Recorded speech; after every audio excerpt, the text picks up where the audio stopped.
Hello વિદ્યાર્થી મિત્રો, last લેક્ચરમાં આપણે રાસના હિસાબોમાં પહેલી પદ્ધતિનો દાખલો જોયો, જેમાં ફક્ત એક જ ભાગીદાર હિસાબો રાખે ત્યારે આપણે રાસ ખાતું અને અન્ય ભાગીદારનું ખાતું બનાવ્યું. આજના લેક્ચરમાં આપણે લઈશું બધા ભાગીદારો પોતપોતાના ચોપડે હિસાબો રાખે ત્યારે કઈ રીતે ગણતરી કરવી. દાખલા નંબર 2 લઈએ છીએ. બંને ભાગીદાર પોતાના ચોપડે હિસાબો રાખે તો મેઇન વસ્તુ તમને ઇન શોર્ટ કહું તો એટલું યાદ રાખવાનું છે કે આપણે બનાવવાનું તો એ જ છે, રાસ ખાતું અને અન્ય ભાગીદારનું ખાતું. હવે બે ભાગીદાર હોય એમાં પોતે ખર્ચ કરે છે તો આપણે પોતે ચૂકવે એટલે રોકડ ખાતે લખાય, અને અન્ય ભાગીદાર ખર્ચ કરે છે તો એનું નામ લખાય. જેમ એકના ચોપડે હિસાબો લખીએ છીએ એ આવડી જાય તો બેના ચોપડે હિસાબો કેમ લખાય ખ્યાલ આવી જશે. બંને ભાગીદારો પોતાના ચોપડે હિસાબો રાખે એનો દાખલા નંબર 2 લઈએ છીએ. રાજ અને સમી બંને એક સહિયારા વેપારમાં નફાના સરખા ભાગની શરતે જોડાયા, સરખે હિસ્સે નફો વહેંચે છે. બરાબર. સહિયારા વેપારમાં નીચે મુજબના વ્યવહારો થયા.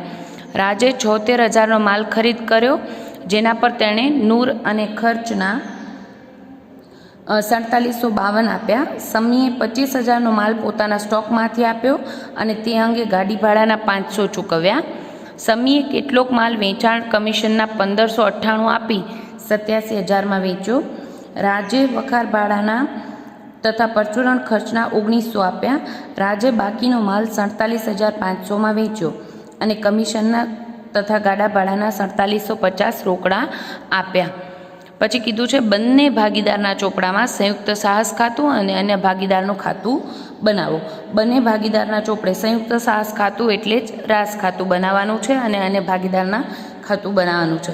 એટલે આપણે રેડી કરશું. પહેલે રાજના ચોપડે રાસ ખાતું કે સંયુક્ત સાહસ ખાતું અને અન્ય ભાગીદાર એટલે કે સમીનું ખાતું. પછી આપણે રેડી કરશું સમીના ચોપડે રાસ ખાતું અને અન્ય ભાગીદાર એટલે કે રાજનું ખાતું. બરાબર. હવે પહેલે આપણે રાજના ચોપડે હિસાબો લખીએ છીએ ત્યારે મેઇન વસ્તુ યાદ રાખવાની છે, આપણે જેના ચોપડે હિસાબો લખીએ એ પક્ષકાર આપણે પોતે બની જવાનું. એટલે કે રાજના ચોપડે હિસાબો લખીએ છીએ ત્યારે આપણે રાજ છીએ એવી રીતે વિચારવાનું કે પોતે ખર્ચ ચૂકવશે રાજ તો રોકડ ખાતે, પોતે ખરીદી કરશે તો રોકડ ખાતે, પોતે વેચાણ કરશે તો એની પાસે રોકડા આવશે એટલે રોકડ ખાતે ઉધાર અને રાસમાં જમા કરશે. પણ સમી કોઈ વ્યવહાર કરે છે તો એ કોના ખાતે લખશે? સમી ખાતે લખશે. ક્લિયર? આટલું યાદ રાખવાનું છે. વ્યવહારો એક પછી એક લેતા જઈએ. સરખે હિસ્સે નફો નુકસાન વહેંચે છે. ત્યારબાદ કીધું છે રાજે 76,000નો માલ ખરીદ્યો, જેના પર તેને નૂળ અને ખર્ચના 4752 આપ્યા. તો લઈ લઈએ. ખરીદ થાય એટલે 76,000નો માલ ખરીદી આવ્યા રાજ પોતે. ખરીદ થાય એટલે રાસ ખાતું ઉધાર. પછી કોના ખાતે જમા કરશું? પોતે ચૂકવે છે એટલે રોકડ ખાતે. રૂપિયા જાય એટલે રોકડ ખાતે ખરીદી 76,000 રૂપિયા. અને નૂર અને ખર્ચના ચૂકવ્યા છે 4752. રાજે પોતે ચૂકવ્યા છે એટલે શું લખશે? રોકડ ખાતે.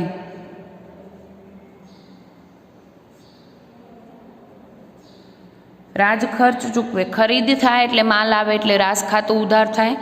ખર્ચ થાય એટલે પણ રાસ ખાતું ઉધાર થાય. રાસ ખાતું એટલે વેપાર નફા નુકસાન ખાતા જેવું ખાતું, એટલે કે આપણું ગોલ્ડન એકાઉન્ટ આ બુક પૂરતું, આ ચેપ્ટર પૂરતું. એટલે આપણે ખર્ચ થાય કે ખરીદી થાય તો ઉધાર કરશું, માલ જાય વેચાણ થાય કે આખો સ્ટોક હોય તો જમા કરશું. બરાબર. ત્યારબાદ વ્યવહાર આપ્યો છે કે સમીએ 25,000નો માલ પોતાના સ્ટોકમાંથી આપ્યો. 25,000નો માલ આવ્યો. રાસના ધંધામાં માલ આવે એટલે રાસ ખાતું ઉધાર થાય ને થાય જ. પણ કોણ આપે છે? સમી આપે છે એટલે સમી ખાતે સ્ટોકમાંથી માલ આપ્યો. બરાબર. ત્યારબાદ કીધું છે તે અંગે ગાડી ભાડાના 500 ચૂકવ્યા. સમીએ જે માલ આપ્યો તે અંગે એને 500 રૂપિયા ગાડી ભાડાના ચૂકવ્યા. કોને ચૂકવ્યા? સમીએ એટલે સમી ખાતે ગાડી ભાડું. ખર્ચ કોઈ પણ કરે, રાજ કરે કે સમી કરે, ખર્ચ થાય એટલે રાસ ખાતું ઉધાર થાય, પણ ચૂકવનાર અહીંયા કોણ છે? સમી છે. આપણે ચૂકવ્યો હોય તો રોકડ ખાતે લખીએ, એમ સમી ચૂકવશે તો સમી ખાતે ગાડી ભાડું 500 રૂપિયા. ત્યારબાદ કીધું છે સમીએ કેટલોક માલ વેચાણ કમિશનના 1598 આપી અને 87,000માં વેચ્યો. પહેલે તો માલનું વેચાણ થાય એટલે રાસ ખાતું જમા 87,000થી, પણ કોને વેચ્યો છે? સમીએ વેચ્યો છે એટલે કોના ખાતે લખશું? સમી ખાતે. આપણી પાસે રૂપિયા આવ્યા નથી એટલે સમી પાસે આવ્યા એટલે સમી ખાતે વેચાણ 87,000. ત્યારબાદ કીધું છે 1598 એને કમિશનના ચૂકવ્યા એટલે 1598 ધંધાનો ખર્ચ છે એટલે રાસ ખાતામાં ઉધાર કરશું અને સમી ખાતે કમિશન. પછી કીધું છે તમને રાજે વખાર ભાડાના તથા પરચુરણ ખર્ચના 1900 આપ્યા. ખર્ચ થયો એટલે રાસ ખાતું ઉધાર કરશું 1900થી. કોને ચૂકવ્યું? રાજે ચૂકવ્યું એટલે શું લખશું? રોકડ ખાતે પરચુરણ ખર્ચા. વખાર ભાડું અને પરચુરણ ખર્ચના 1900 ચૂકવ્યા. રાજે બાકીનો માલ 47,500માં વેચ્યો અને કમિશન તથા ગાડા ભાડાના 4750 ચૂકવ્યા. 47,500નો માલનું વેચાણ કર્યું છે. વેચાણ થાય એટલે રાસ ખાતે જમા 47,500 અને રાજે વેચાણ કર્યું છે એટલે કે આપણી પાસે રૂપિયા આવે રોકડ બેંક ખાતે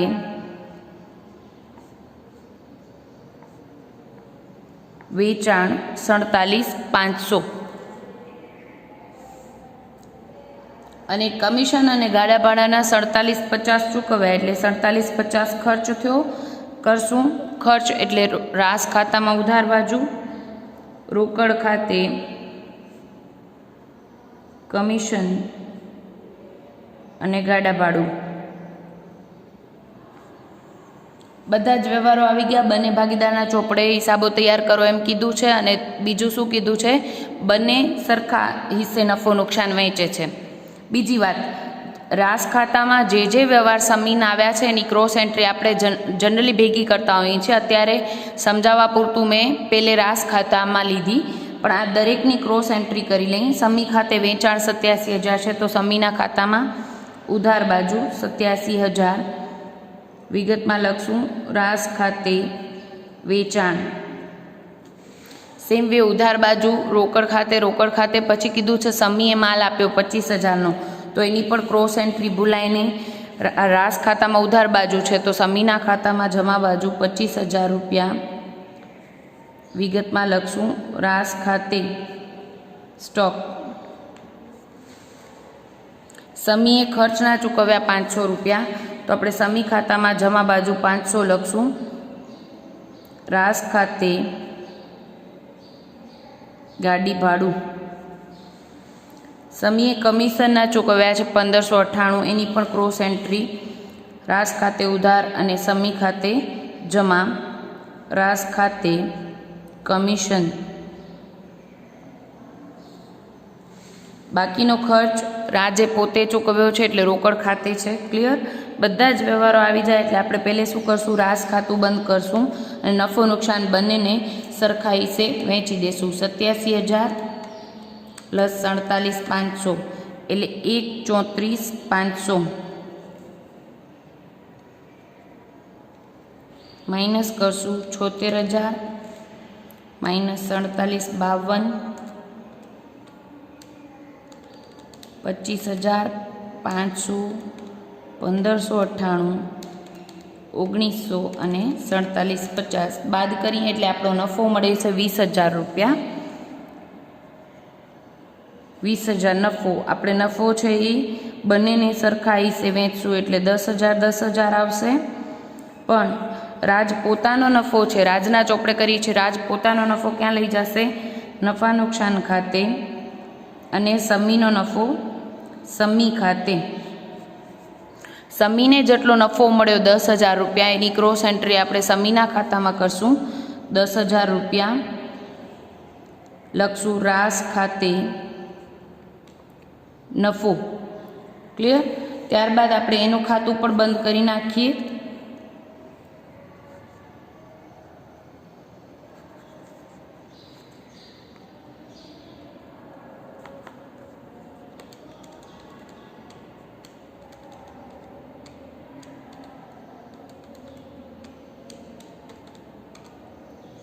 એટલે જમા સાઈડ પૂરતી રકમ 49,902 રૂપિયા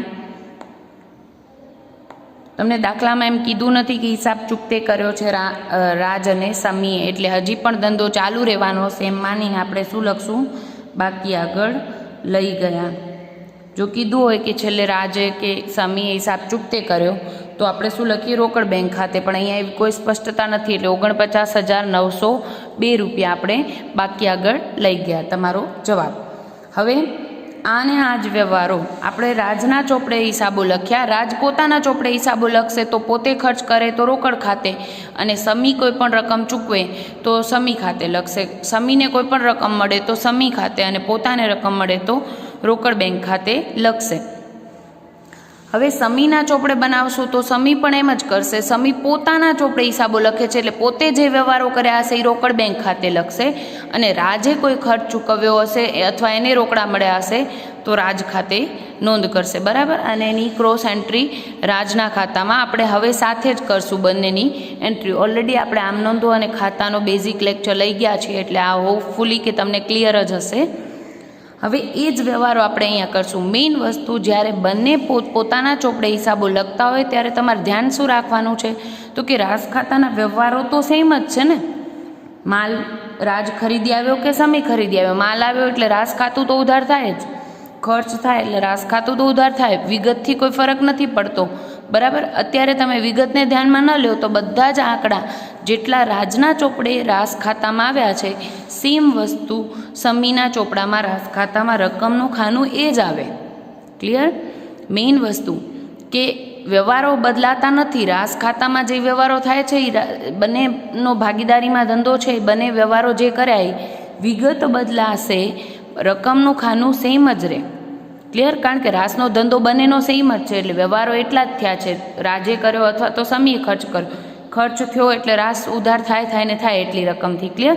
એટલે મેઇન વસ્તુ કે જ્યારે બંને ભાગીદારો હિસાબે ચોપડા રાખતા, પોતપોતાના ચોપડે હિસાબો રાખતા હોય ત્યારે રકમનું ખાનું એ જ રહેશે, વિગત બદલાશે, બાકી એઝ ઇટ ઇઝ. હવે સમીનું ખાતું અહીંયા જે બોલતું હતું એનાથી આ સાઈડ અહીંયા જે બાકી આગળ લઈ ગયા 49,902 હશે, એટલી જ રકમ તમારી રાજના ખાતામાં ઉધાર બાજુ 49,902 આવવા જોઈએ. શું કામ? તો કે દાખલા તરીકે બે ભાગીદાર છે તો આને ચૂકવવાના છે તો બીજાને લેવાના છે એની પાસેથી. બરાબર.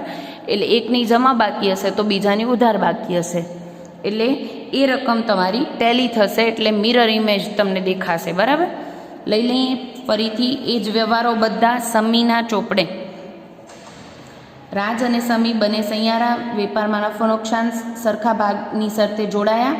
બંનેના વ્યવહારોમાં કીધું છે રાજે 76,000નો માલ ખરીદ્યો. માલ ખરીદ્યો એટલે રાસ ખાતું ઉધાર 76,000થી, પણ કોને ખરીદ્યો? રાજે. અત્યારે આપણે કોણ છીએ?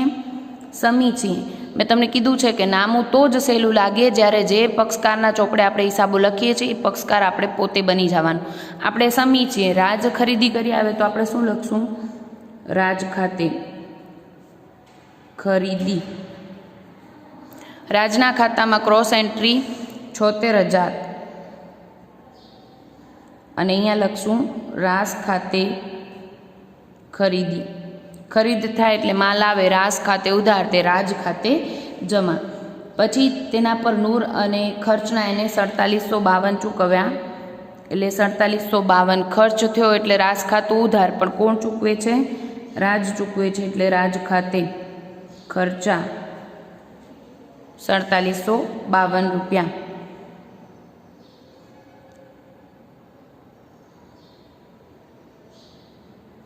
રાજે ખર્ચ ચૂકવ્યો 4752, એટલે આપણે નોંધ કરી રાસ ખાતે ઉધાર, તે રાજ ખાતે જમા. ત્યારબાદ કીધું છે સમી 25,000નો માલ પોતાના સ્ટોકમાંથી આપ્યો.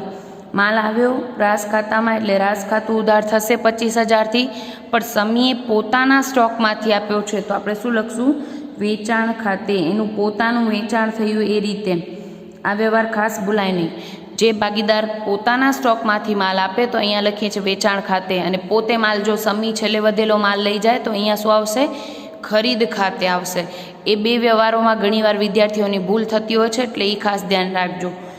રાસના ધંધામાં માલ આવ્યો છે પણ પોતાના સમીના પોતાના પર્સનલ ધંધાનું એ વેચાણ ગણાશે, બીજો ધંધો હશે એનું. પોતાના સ્ટોકમાંથી એ લઈ આવ્યો છે એટલે એનું વેચાણ ગણાય, એટલે એ પોતાના ચોપડે શું લખશે? વેચાણ ખાતે. ત્યારબાદ કીધું છે ગાડી ભાડાના 500 ચૂકવ્યા. આ માલ લઈ આવતા 500 ગાડી ભાડાના ચૂકવ્યા, તો પોતે ચૂકવે એટલે શું લખશે? રોકડ ખાતે ગાડી ભાડું. બરાબર. પછી કીધું છે સમીએ કેટલોક માલ વેચાણ કમિશનના 1598 આપીને 87,000માં વેચ્યો. સમી વેચાણ કરે છે 87,000નું. માલનું વેચાણ થાય એટલે શું થાય? રાસ ખાતું જમા 87,000થી. પણ સમી વેચાણ કરે છે એટલે શું લખશે? રોકડ બેંક ખાતે વેચાણ. અને એ અંગે એમને કમિશનનો ખર્ચ કર્યો છે 1598 રૂપિયાનો. તો આપણે લખશું ખર્ચ થયો એટલે રાસ ખાતું ઉધાર, અને પોતે ચૂકવે છે એટલે રોકડ ખાતે કમિશન. ત્યારબાદ કીધું છે રાજે વખાર ભાડાના અને પરચુરણ ખર્ચના 1900 આપ્યા. રાજ ખર્ચ કરે એટલે ખર્ચ થાય એટલે રાસ ખાતું ઉધાર, પણ કોણ કરે છે? રાજ કરે છે એટલે રાજ ખાતે જમા. ખર્ચ છે તમારો વખાર ભાડું અને પરચુરણ ખર્ચ રાજ ખાતાની જમા બાજુ. તરત જ રાજની એન્ટ્રી જનરલી સાથે જ કરતા જવું. પહેલી વ્યવહાર હતો ત્યારે આપણે અલગ કર્યું હતું. બરાબર. પરચુરણ ખર્ચા 1900 રૂપિયા. ત્યારબાદ કીધું છે રાજે બાકીનો માલ 47,500માં વેચ્યો. 47,500માં રાજે વેચાણ કર્યું. વેચાણ થાય એટલે રાસ ખાતું જમા, પણ કોણે વેચાણ કર્યું છે? રાજ, એટલે રાજ ખાતે વેચાણ. અને રાજના ખાતામાં ક્રોસ એન્ટ્રી. વેચાણ થાય એટલે રાજ ખાતે ઉધાર, તે રાસ ખાતે જમા. રાજના ખાતામાં ઉધાર બાજુ 47,500, રાસ ખાતે વેચાણ. ત્યારબાદ કીધું છે કમિશન અને ગાડા ભાડાના 4750 રોકડા આપ્યા. કમિશન અને ગાડા ભાડાના 4750 ખર્ચ થયો એટલે આપણે નોંધ કરી રાસ ખાતામાં ઉધાર બાજુ. કોને ચૂકવ્યા? રાજે ચૂકવ્યા, એટલે આપણે લખશું રાજ ખાતે.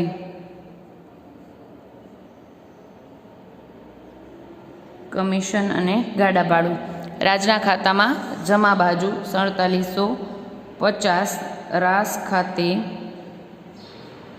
કમિશન. બધા જ વ્યવહારો આવી ગયા એટલે આપણે કરશું ટોટલ, રાસ ખાતાનું ટોટલ. હવે મેઇન વસ્તુ, તમે જ્યારે બંને સામે રાખીને જોશો એટલે તમને તરત જ દેખાશે કે જેટલું અહીંયા ઉધાર રકમો છે એ જ સમીના ચોપડે પણ ઉધાર રકમો છે.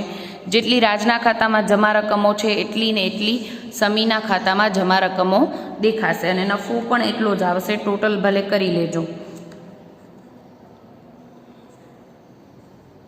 1,34,500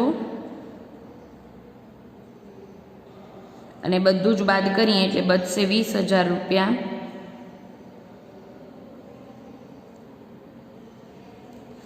નફો.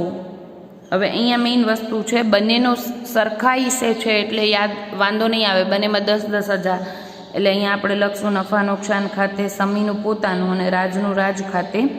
પણ જ્યારે 3:2 અથવા 5:3 કેવી રીતે આવે ત્યારે ધ્યાન રાખવાનું, એ અહીંયા બદલાઈ જશે પ્રમાણ. પોતાનો જે પક્ષકાર હશે એ પોતાનો નફો નફા નુકસાન ખાતે લઈ જશે અને અન્ય ભાગીદારનો અન્ય ભાગીદાર ખાતે. અહીંયા તો બંનેનો સરખે હિસ્સે છે એટલે વાંધો નથી કે બંનેમાં સેમ જ આવ્યું છે આપણે. બરાબર. રાજનો નફો આપણે રાજના ખાતામાં જમા કરી દઈશું 10,000 રૂપિયા. રાસ ખાતે નફો અને ખાતું બંધ કરીએ. હવે મેઇન વસ્તુ મેં તમને કીધું છે એમ, રાજના ચોપડે જ્યારે આપણે હિસાબો લખ્યા ત્યારે સમીનું ખાતું જમા સાઈડ ખૂટતા હતા 49,902, એટલે કે ઉધાર બાકી બતાવે છે. હવે આપણે રાજનું ખાતું બંધ કરશું તો ઉધાર બાજુ એટલા જ ખૂટવા જોઈએ, 49,902 રૂપિયા અહીંયા જ ખૂટશે. ટોટલ કરી લઈએ 74,000 પ્લસ 4752 પ્લસ 1900 4750 પ્લસ 10,000 એટલે ટોટલ તમને મળે છે 97,402 રૂપિયા. માઇનસ 47,500 કરીએ એટલે અહીંયા ખૂટે છે 49,902 રૂપિયા. ક્લિયર? અહીંયા લખશું બાકી આગળ લઈ ગયા. મેઇન વસ્તુ, કારણ કે આવા ઘણા બધા સમ છે, બંને પક્ષકારના ચોપડે જરૂરી ખાતા બનાવો એટલે તમારે શું કરવાનું છે, એક પક્ષકારના ચોપડે રાસ ખાતું અને અન્ય ભાગીદારનું ખાતું, સેમ વે બીજા પક્ષકારના ચોપડે રાસ ખાતું, એવું ને એવું જ, એટલે રકમો સેમ રહેશે, વિગતો બદલાશે, અને અન્ય ભાગીદારનું ખાતું. હવે અન્ય ભાગીદારના ખાતામાં વ્યવહારો સેમ નહીં આવે ઘણીવાર, કારણ કે પોતે જે ચૂકવ્યા હશે એ ખર્ચા એના ખાતે બોલતા હશે, એટલે પણ છેવટની બાકી તમારી બંનેમાં ટેલી થવી જોઈએ. જે રાજના ચોપડે સમીનું ખાતું ઉધાર બાકી બતાવતું હોય તો સમીના ચોપડે રાજનું ખાતું જમા બાકી બતાવતું હશે. ક્લિયર? એટલે આટલું ખાસ ધ્યાન રાખવું. આ ટાઈપના બીજા સમ પ્રેક્ટિસ સમ તરીકે આપવામાં આવશે, એ આજે જ કરશો. દાખલા નંબર 3 પણ એવો છે અને ઉદાહરણ 2 પણ એવો છે, જે પ્રેક્ટિસ કરશો.